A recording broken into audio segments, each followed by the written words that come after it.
water uses, the paper production, fertilizing use. So what happened to the Earth system? We have seen the greenhouse gas emissions just skyrocket and don't see any light that is going to come down soon.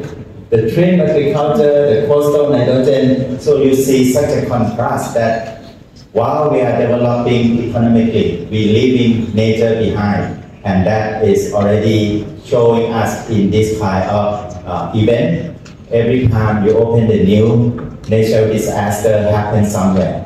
I think in particular the recent flash flood in Spain is probably a wake-up call as well. So we are living in unprecedented time. There's a lot of events that we never thought that is going to happen in our lifetime, but now it's becoming quite a norm and happening almost every day.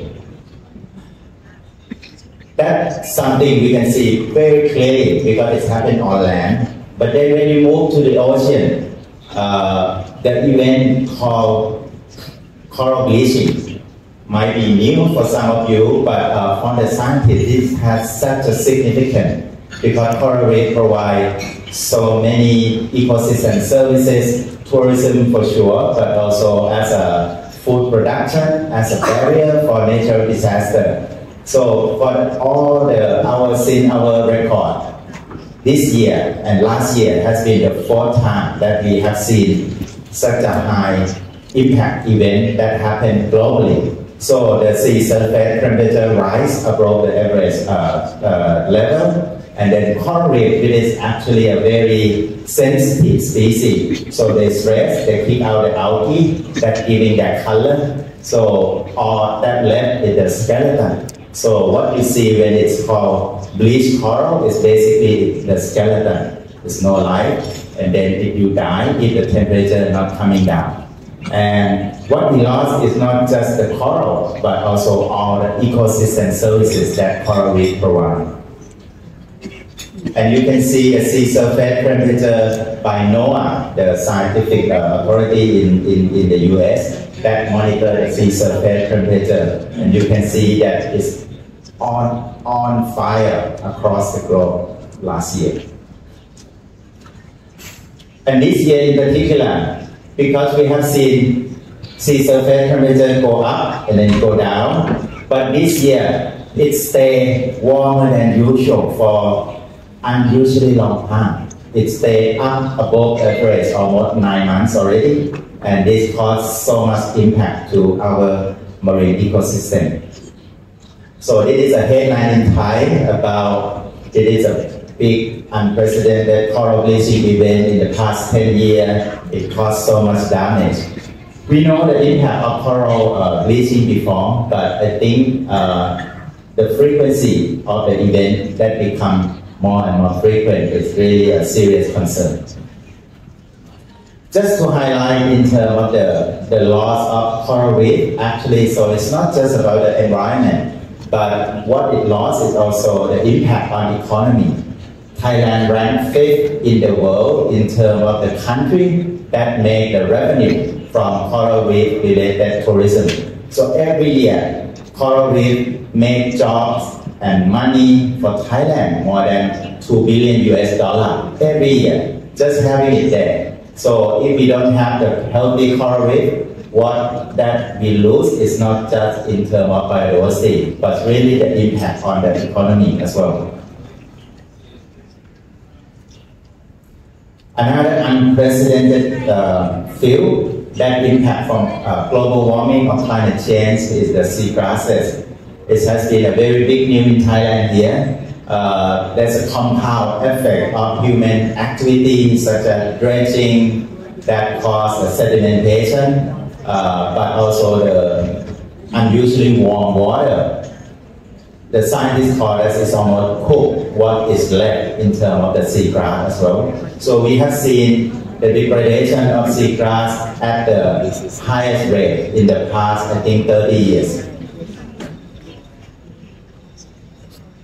What that led is the death of the dugong. So it is an endangered marine species that live in high water, And on the Andaman Sea, we have the largest population in the region. And genetically, these two forms also very unique in terms of genetics. So if we lost this dugong population, it means it lost forever to the world. And we have seen the mortality of the dugong skyrocket in the past 2 years. So the population that estimate now is probably only 120 individual left. And the past 2 years, we have seen over 70 dead dugong.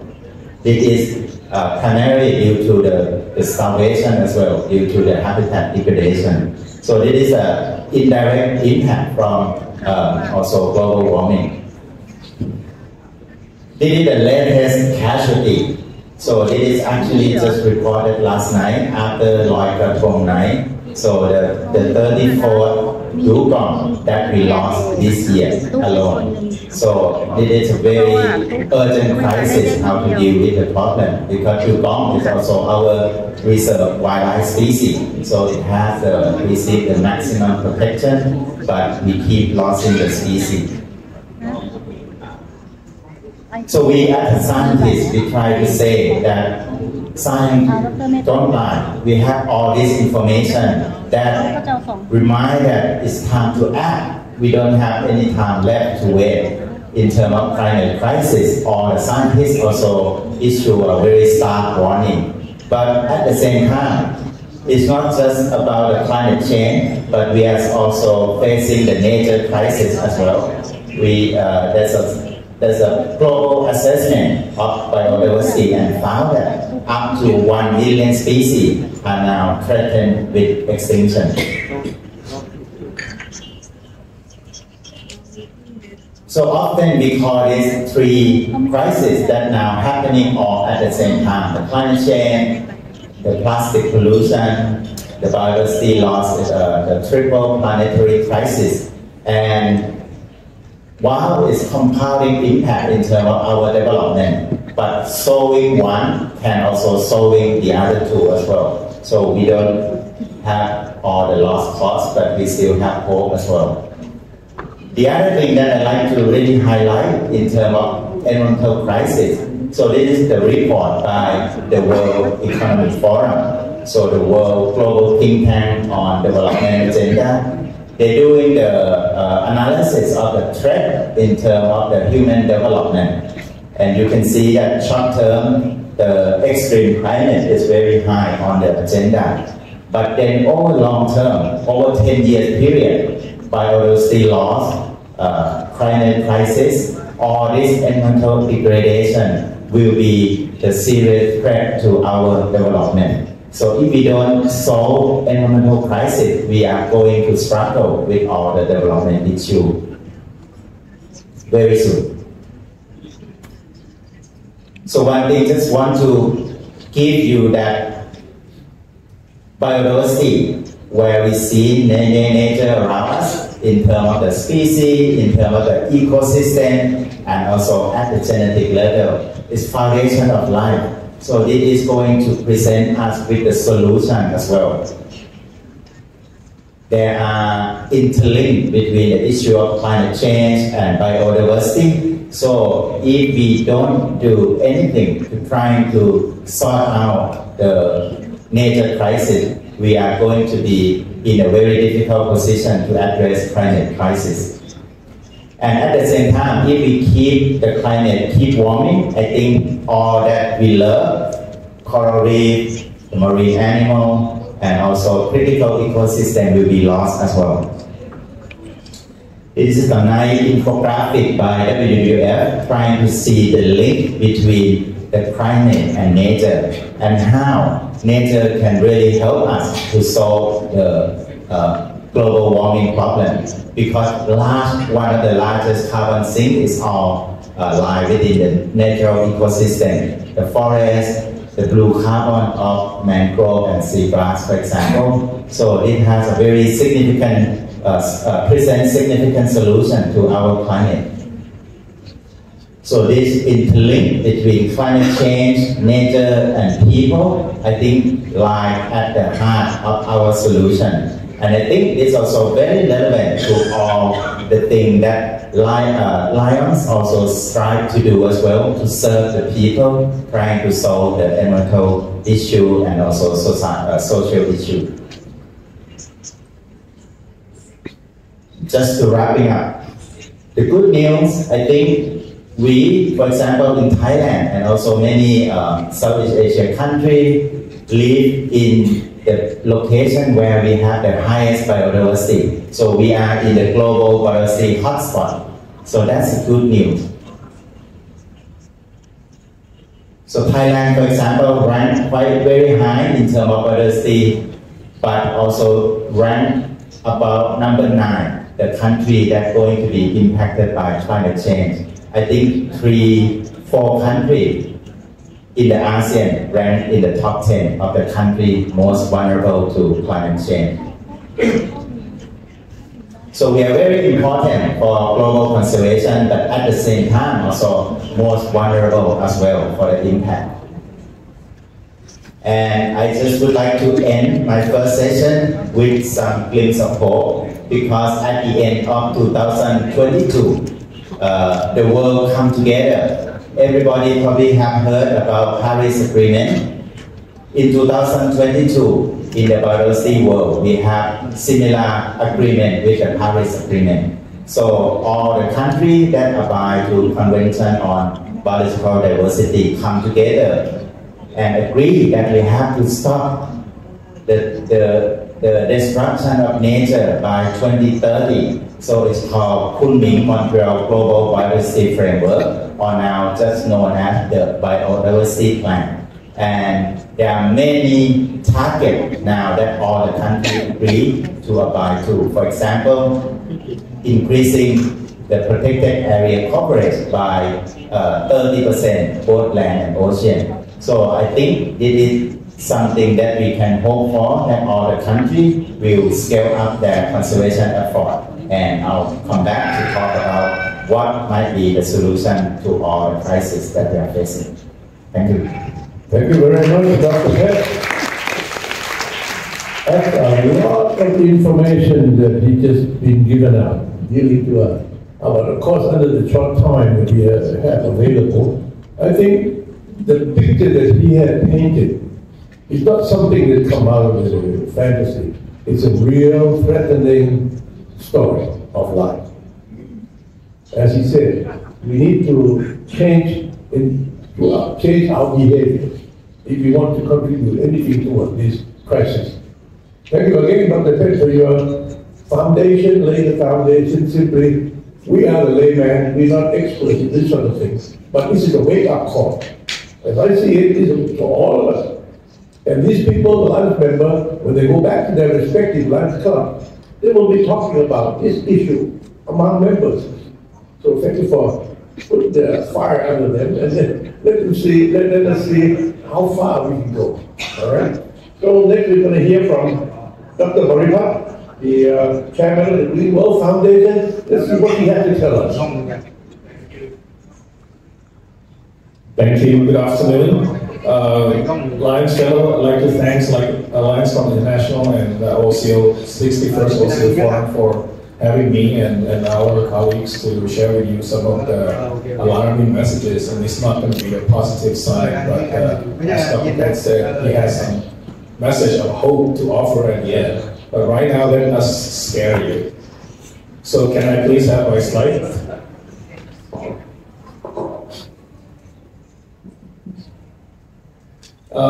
As a wildlife veterinarian, I think my message is really in concordance with what Dr. Pett has presented to you, that there's not much of the positive messages. This is not our personal opinion. This is the accumulation of global international reports, scientific publications that we try to gather and show it to you. And now the story of climate change and wildlife is what I've been asked to share with you.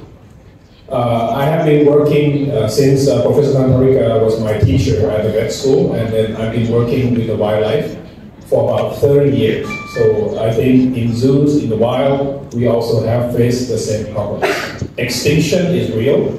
This is the picture of Schomburgk's deer. This is the only one deer species that has been extinct from Thailand in the last century. We feel shame. I feel ashamed that Thailand can only tell the story of their extinction. No one else can. But we still have a lot more mammals, birds, reptiles, amphibians, plants, and fungi. That is what we need to eat them, and a lot of them we don't need to eat them. They're living around us, but we need to conserve all these things.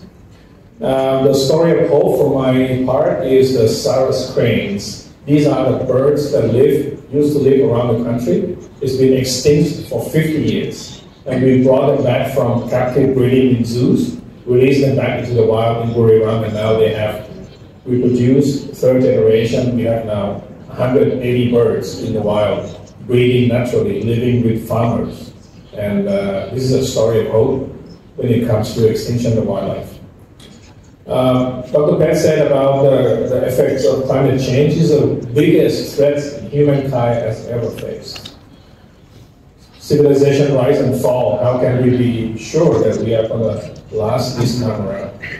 So triple planetary crisis is, Dr. Pett said that is a very simple term that I think you can remember this term. United Nations came up with this term and I think it's great because it includes climate change, it includes biodiversity loss or extinction, and it includes waste and pollution. It's like we are having 3 serious illnesses in our body, and going to see a specialist that's not going to do us very good things. So we need to solve holistically, make sure that when you're fixing climate change, you're not hurting biodiversity and you're not hurting waste and pollution. We need to be a holistic approach. I would like to introduce you a term called One Health, that now we are looking at holistically. Healthy people like us need healthy animals to eat, need healthy environmental to live in. If something goes wrong, it's hurting us in the end. We're not going to have healthy people. So the concept of One Health includes everything that from clean air, water, energy, food supplies, and make sure we don't have the big pandemic threats like COVID-19, like SARS, like bird flus, like everything else that is connecting the pathogens that come from the animal sector into the wildlife and jumping to the people. There's a lot of things in between that, the vectors, the rodents, the mosquitoes, the ticks. Everything changed because of climate change. I'll show you more examples about that. So I'm trying to connect to you from Dr. Pett said about biodiversity and climate change. I'm connecting another dot, which is health, because that's what we do in the animal world. So people, pathogens, and planet. There are books, and textbooks, and papers, and conferences, proceedings addressing interlinks between these things. So the One Health can probably offer the solutions to these crises as well. So from what we need to live everyday life, from what we wake up, going to bed, we consume a lot of things. We have produced a lot of footprints. We are causing global warming more or less every day. We're producing 1 kilogram of garbage every day. Are we changing behavior? Otherwise, it's going to come back and hurt us. Microplastics is now in every seafood. Doesn't matter how expensive they are. You're eating abalone, you're eating whatever, omakase sushi, it's coming back to us with toxic substances, microplastics.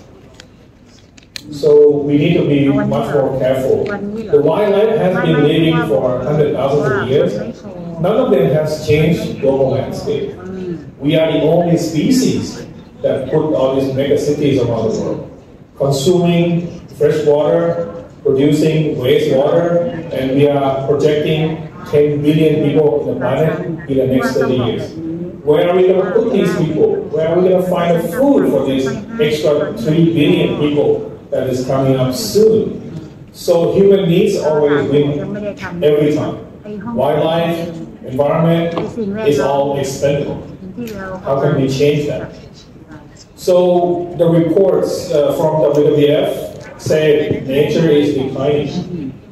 We are the cause. We need nature, but lastly, we can restore nature. So the trend of the extinction is not good at all, as Dr. Pett said.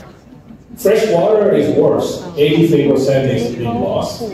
Terrestrial, marine, everything average, about 70% of living things are disappearing left, right, front, and center. How can we going to survive as a human? More wildlife population like elephants and water monitors and a lot of invasive alien species also booming at some certain level. Elephants in Thailand, not too far from Pattaya now, we have wild elephants. 600 of them, crop raiding, going to the ruin orchards, killing people. People are killing them. So these are happening more and more with human population increasing. How can we solve this problem with 5 tons of wildlife? Ocean, you have heard, that you will hear more from Professor Nagarika, that you have no more plastic in the ocean than the fish themselves. So if we don't die from climate change impacts, we are stressed out. Humans are stressed, animals are stressed, farm animals are stressed, wildlife animals are stressed, and this stress is not good. It's giving us very compromised immune system. We get sick easily. We eat the sick animals, we eat the stressed animal, we are not going to be healthy. So maybe rather we be gone rather than getting stressed out. Wildfire in Australia, Dr. Pett show you one picture. I'll show you a little bit more information. 1 billion animal has been dead. Over 1.2 billion trees has been burned. Only one wildfire in 2020. This is a serious mass extinction caused by partly human activities. So what are we going to do? If it happens again, Australia is going to be in a bad shape.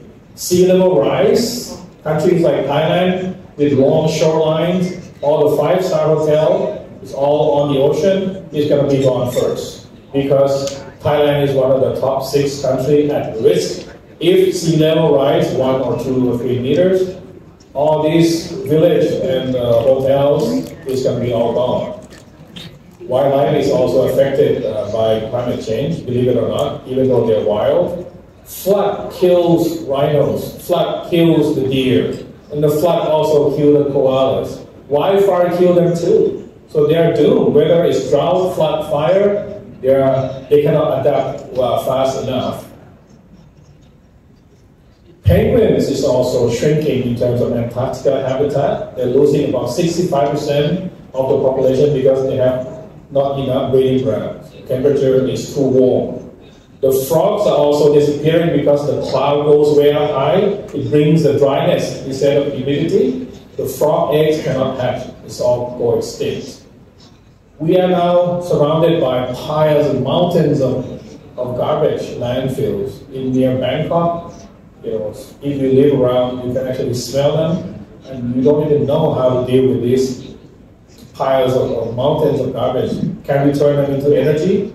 So we fix both waste and also energy issues. And it also is a place that all the bad things gathering, the cockroaches and the rats and the rodents and everything is all about the disease spreading there if we don't manage them hygienically. And so climate change, health, biodiversity is all linked. I hope I can share with you some evidence that convince you that it's all linked. Climate change, biodiversity, pandemics, you see now international reports addressing that is all importantly linked. So climate change impacts on wildlife. I have shown you that impacts the habitat, impact the species, and impact the vectors that is now spreading across the disease to the new territory that has never been before.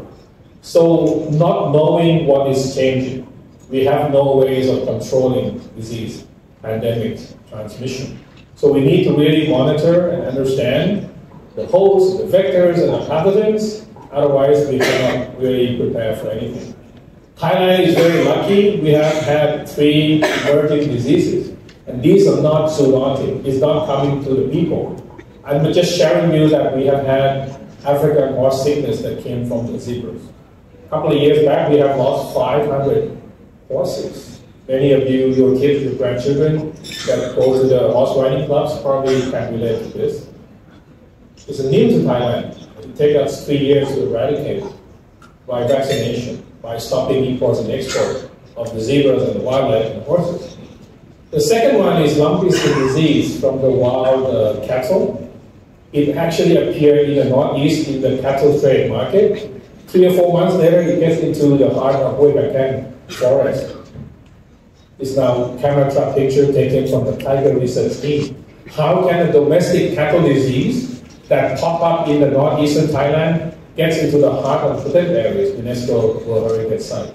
It's very scary. It can wipe out the whole population. And these are the assets of genetic resources of the cattle that Thailand has.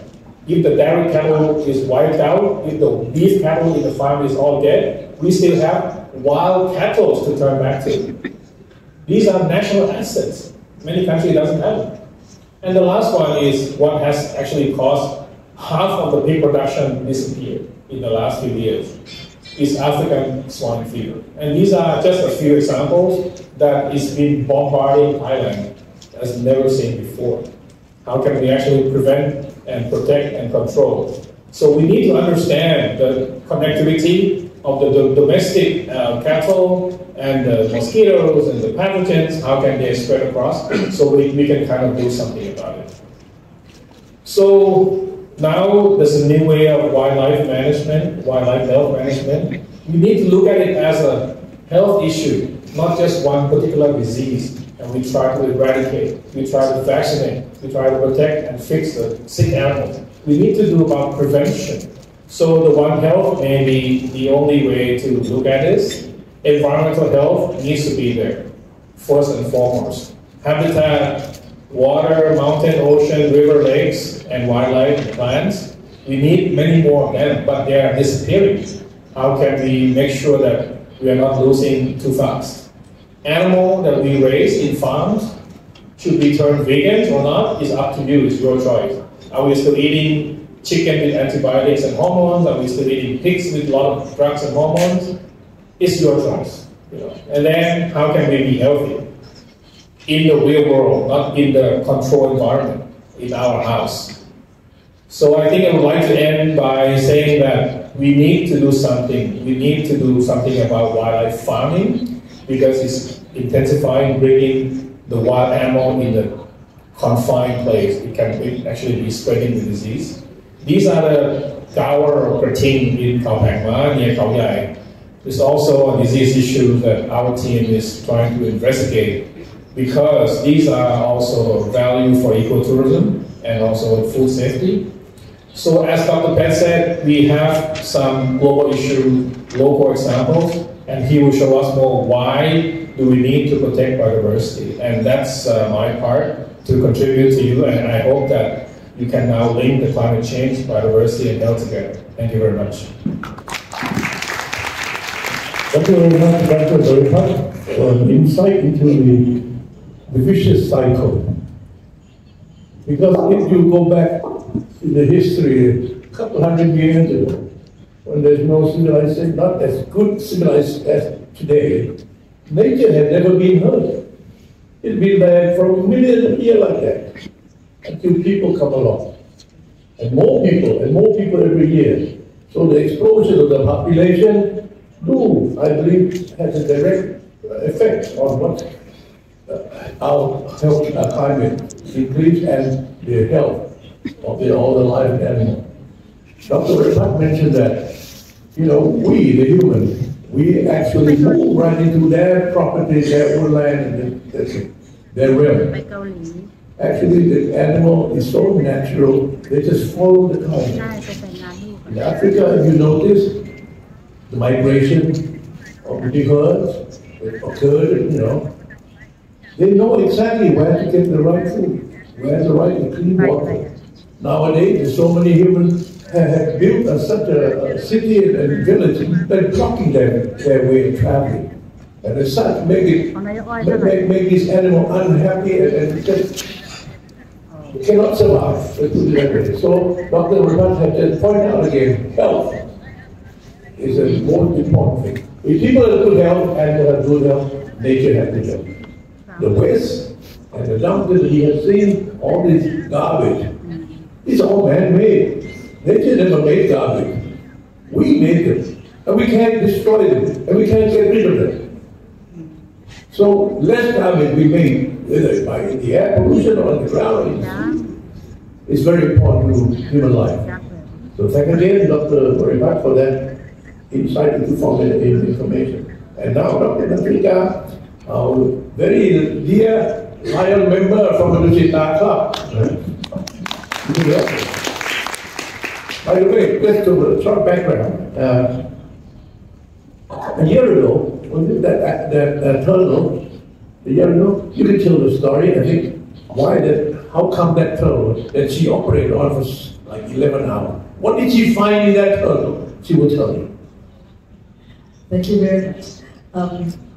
I would like to thank very much for inviting me for this very special occasion, the 61st OCU Forum in Pattaya. And I'm more proud to see the logo of this forum to be sea turtle, because I am one of the sea turtle veterinarian, and I do hope that you all will help to save the sea turtle with me. So today, can I have my slides, please? So today, after you hear Dr. Pet talking about how the world changes, you can hear Dr. Boripat talks about how it affects the land animal. I would like to take you all down to beneath the surface, because this is where you don't see it. You look from the outside, you go to Pattaya, oh, it's a beautiful beach, but you don't know what's under there. Let me take you down to see. Does it change?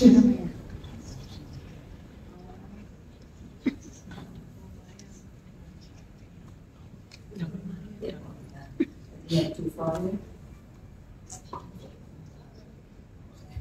So, what I would like to share with you today, maybe it's not so scientific, because I just want to share what I have seen these days with all the animals. I've seen so many orphans in the sea these days. I've seen dolphins without mother.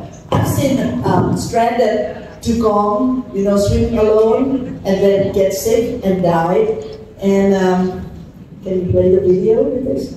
Okay. And this is how it looks like, the animal just drift by, no mother, no milk, no food, and finally become a victim, become food of other animals, or just get stranded and killed by human.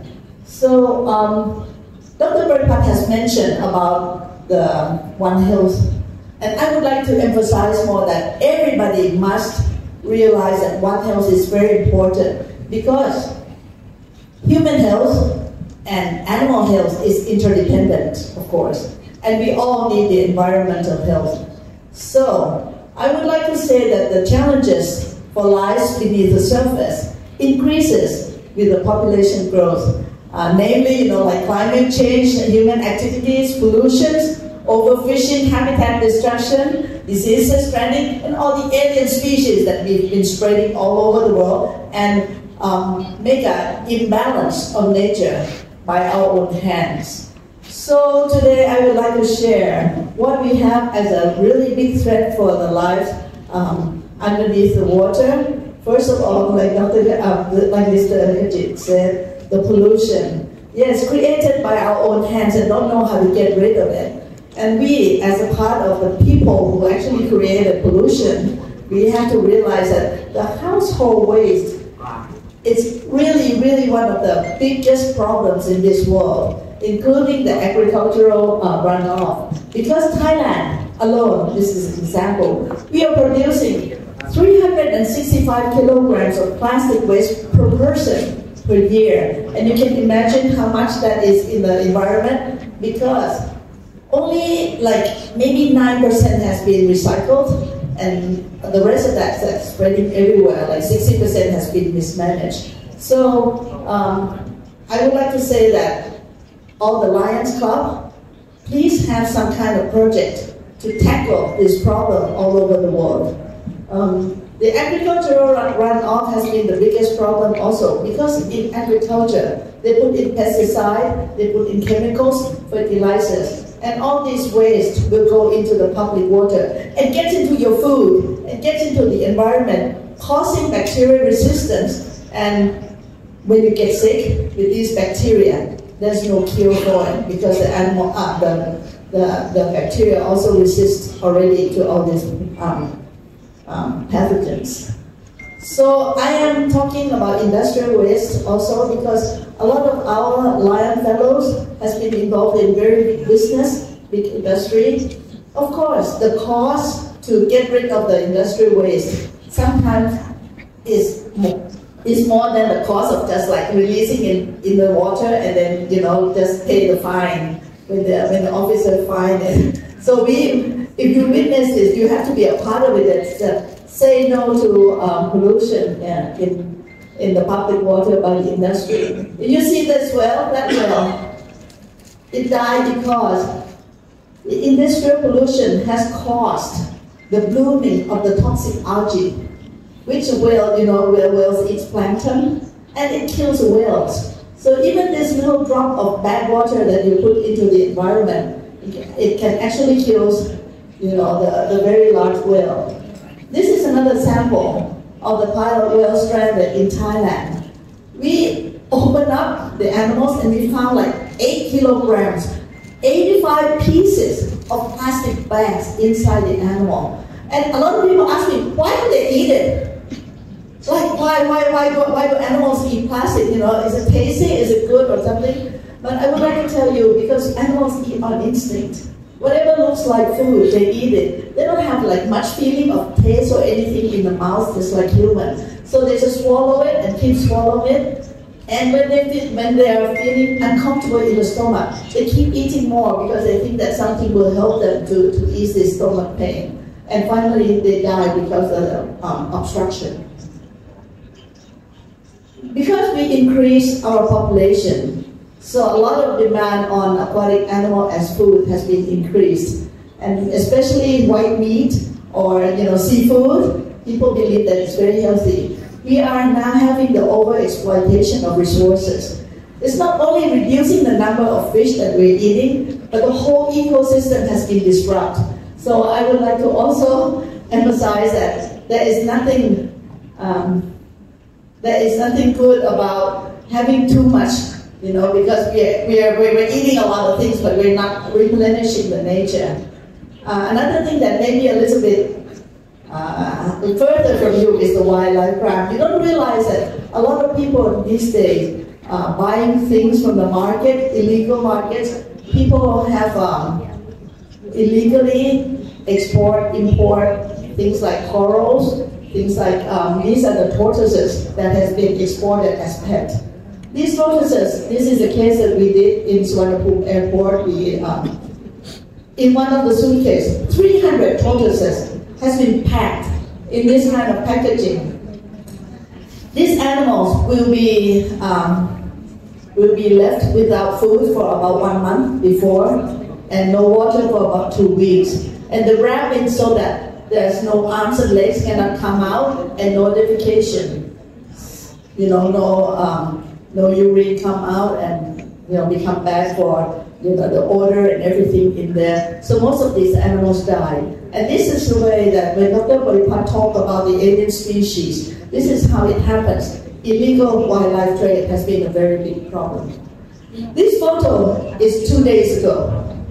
Just 2 days ago, we had a case of dugong head cut off because people are trying to smuggle this dugong fan. The tooth of the dugong is believed to be the love portion.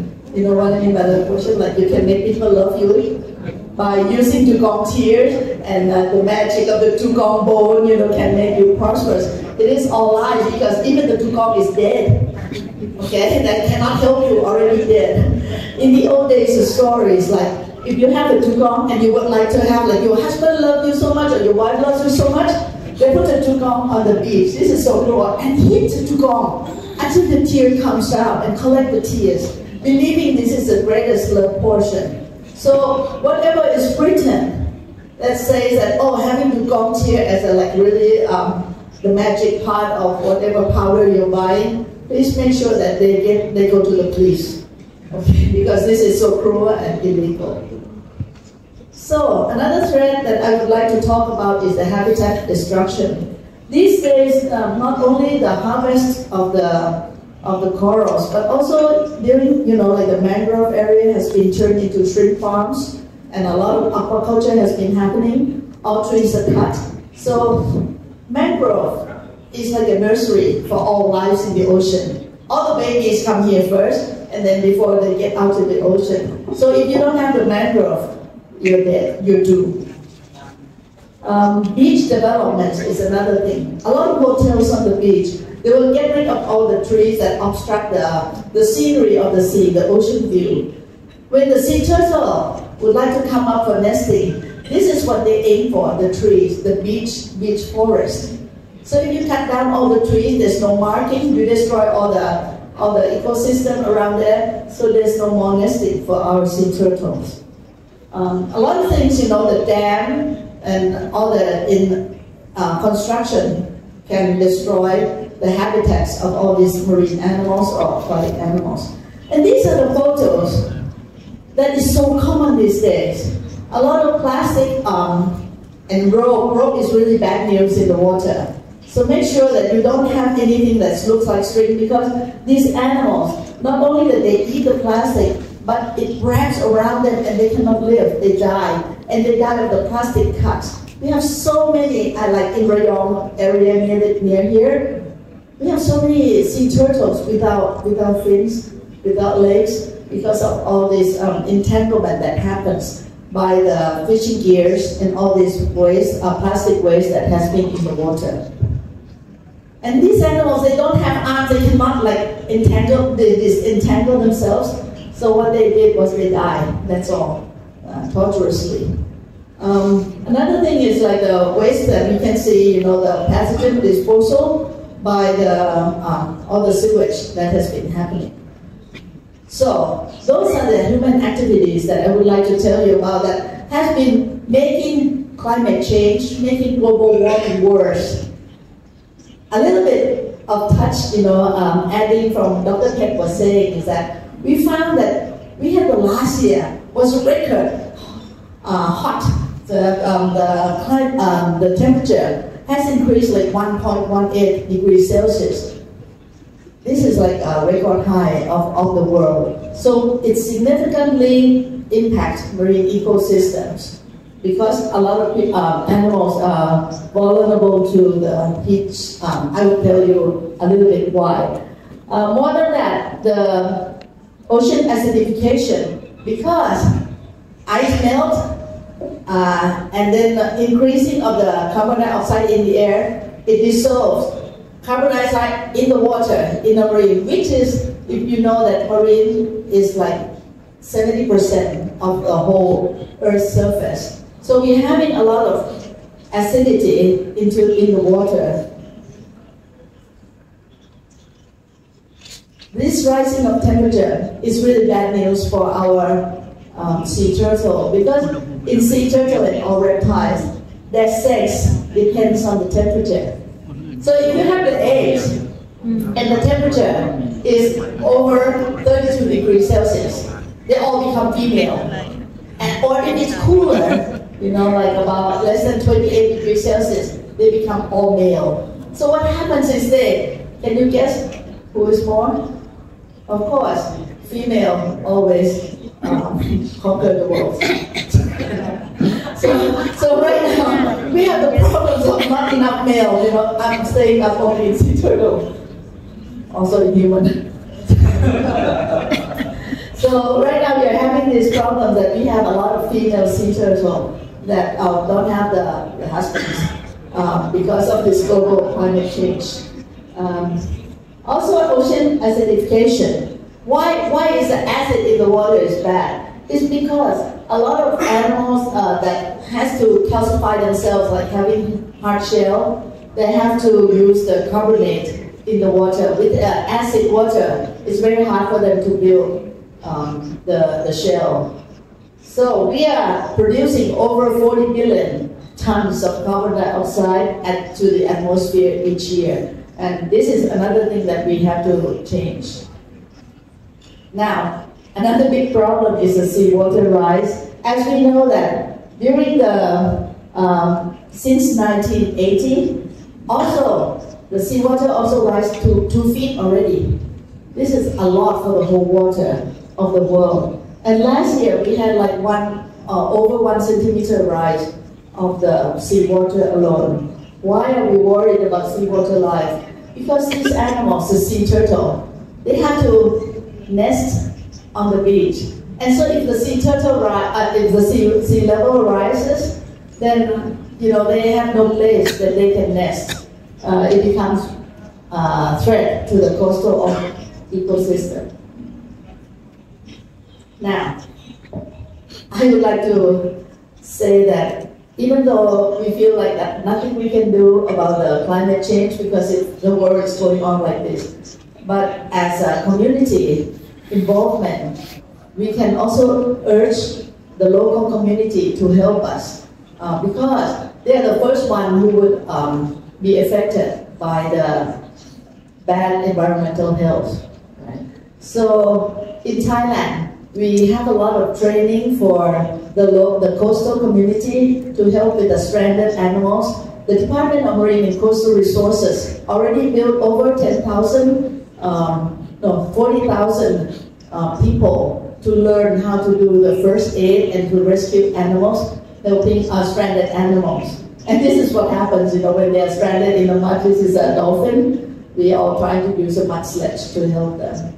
So the community effort is very important in conservation of the community. First of all, they would have to reduce the pollution. Of course, like what we said before, not only plastic, but everything. The waste has to go into a proper place. People say plastic is bad, but I disagree. Because a lot of medical equipment are made of plastics, and it saves lives. But we never see medical equipment in the trash, in the public water. Why? Because they discard them correctly. And that's what we should do with all kinds of waste. Okay? So I think what we can use from the community is that we can use them to become, we call it like a citizen scientist, so that they can collect data for us, they can monitor the environment for us, and they can tell us when bad things are happening, like all the changes. So, sustainable fishing and replantation of the forest or anything that kind of like restore the ecosystem, they can help. Okay. I would like to share with you a little bit of what my experience is in terms of cases. So the last thing I would like to tell, about the community is that we have to raise awareness and using the young people. Young people are very important. I have told, when people ask me why do you think young people, how do you think you can make young people conserve? The secret is you have to make them love first. You don't want to protect anything you don't love. So what you can do is that you have to expose them and love the animals, love the environment. And then after that, you can ask them to help protecting our environment. So before I share, should I share the cases now? But you're going to tell them the story about how you operated. So this is one of the story that this is made from by human. I found a sea turtle was floating floating like this with the head up and perpendicular when swimming like this. So we put them through the CT scan and found this, something that is denser than the bone. What can be denser than the bone? What happens is that this sea turtle has eaten over 1,000 coins. Because he lived in the rescue pond, which people like to go in and throw coins. You know how you throw coins in the pond? I would say that if you have animals in the pond, do not throw coins in because they will eat it. And this is what happened to this sea turtle. So finally we made about 6-7 hours operation and finally got the coins out. So this is one of the very sad stories that human has done to animals unintentionally. So anyway, maybe I stop here and I thank you very much for letting me have this chance to share with you my experience. Thank you very much, Professor Mandita. You're reporting about life under the sea. Like I said, we live on land. We don't know much about what's in the air. And we do not know at all about what's under the water. That's just the sad part. We can be really good in many technology, by invention and all that. We can shoot the rockets up and down, up to the moon, but we don't even know a bit about what's going on under the sea. So this is something we should be more aware of. And I think it's important that now we have heard from the three learned person and about expert in this field. We heard about what happened in the air. We heard what happened on the ground. And now we just heard what happened under the sea. So we cover this sphere, the whole thing. But before I go any further, let's just go back to Dr. Pat. Do you have any other information you want to pass? Again, please take it on. Thank you very much. I think we have heard so much about the problem, and I don't want to be everybody going home with gloom and doom feeling that just do whatever we want because nothing gonna change, because I don't think that's gonna help with anything. So I want to also show you about the opportunities and also some of the good signs that we started to see happening all around the world, also including Thailand. So if I can have my presentation, the first one, just continue where we left off.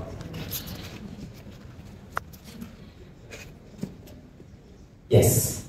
Okay. So I said that in 2022, we have basically the global agreement. All the country, I think almost all the country in the world signed up to this framework, and then we aim to scale up our conservation effort. So we want to protect at least 30% of land, 30% of the ocean under conservation. So it's by 2030. So that's why now there's a campaign around the world about 30 by 30, having the world protected at least 30% by 2030.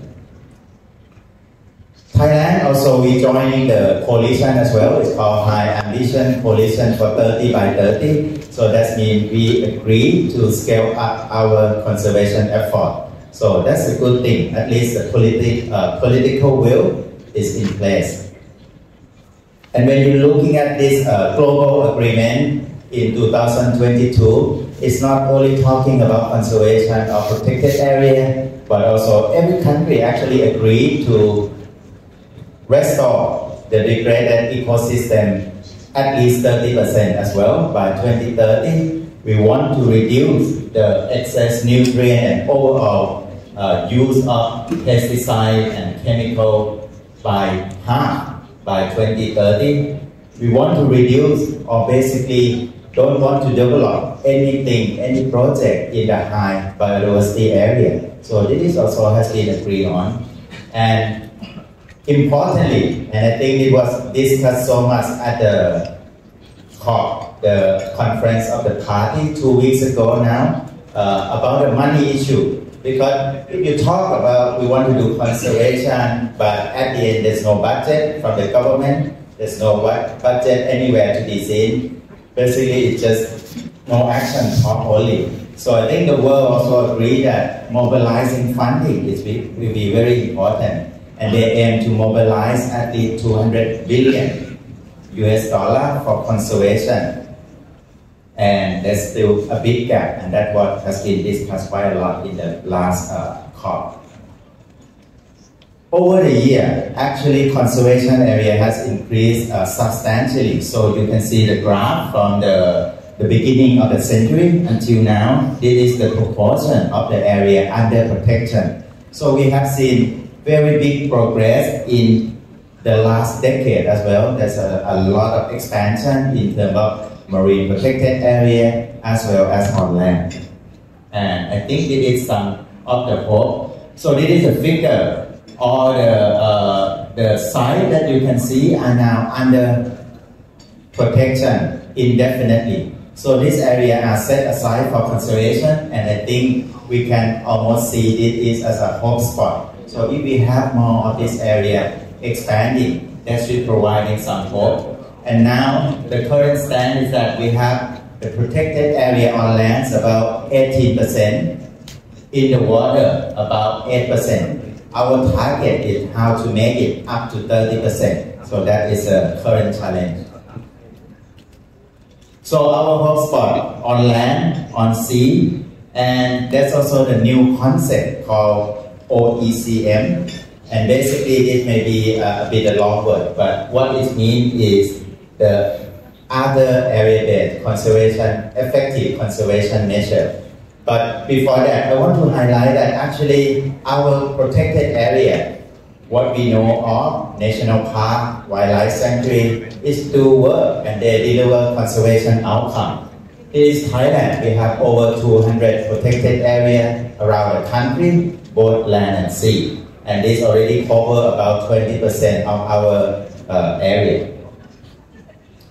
One success story about the recovery of tiger in the Western Forest Complex. I think it's also a clear success story when you combine science, enforcement, and community outreach. So you need all three components to work together. But it is something that Thailand has been achieved in terms of conservation. So the population of tigers are recovering, and it's probably the only country outside India and Nepal that tiger population are recovering.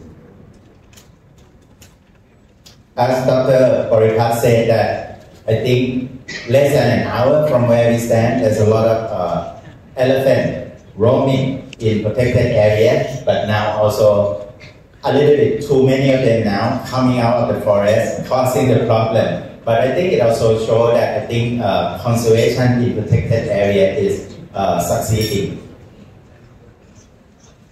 Before when you go to the park, national park in Thailand, when I started working long time ago, you don't see any large animal, any large herbivore, gaur. But now if you see in many national park, you can see wildlife. Just a bit like in Africa now, you can do the safari in Kuiburi National Park where they do grassland management, so people can actually see some wildlife.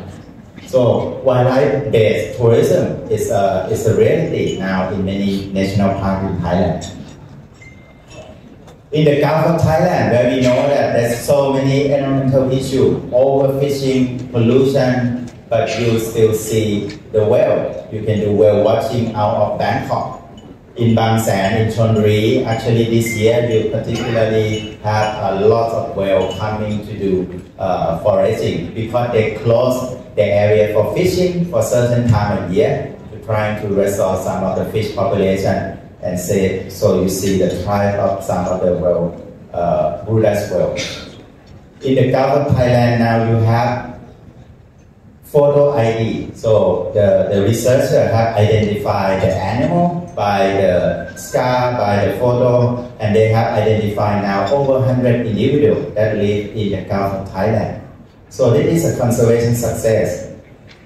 If you live in Bangkok, Suan Rot Phai, so a Bangkok park, the public park in Bangkok, in the middle of in the city, you can see more than there have been a record of more than 200 species of birds found in the middle of Bangkok. So biodiversity, not all lot, is still surrounding us. And when you see the opportunity, so bird watching actually is one type of the tourism that is fast growing. There's a lot of people who coming to want to watch particular bird, and it's actually a very lucrative market because they are quite an ideal tourist. They are high spending, they stay in the country for a long time, and they don't cause any environmental impact. So there's also other type of tourism that we can expand a lot more, gonna bring revenue, reducing environmental impact. We have seen about the coral bleaching, but also there are many places in Thailand and around the world that discover that they are particularly resilient. So even though they are hammered by coral bleaching, but they can come back quite fast. So this is the coral reef in Got Surin National Park. In 2010, about 95% of the coral reef died because of coral bleaching in the span of 3 months. But it is 13 years after, so many coral come back very well and it shows that the nature has resiliency and also ability to come back when you do it right. Maya Bay, I don't know if you heard, but it is a very famous bay in Thailand where Leonardo DiCaprio filmed the beach many years ago. It has been overrun by tourism. The picture taken before this, 6 months before, there was a full of speedboat. So a lot of tourists just everywhere. After 6 months of closure,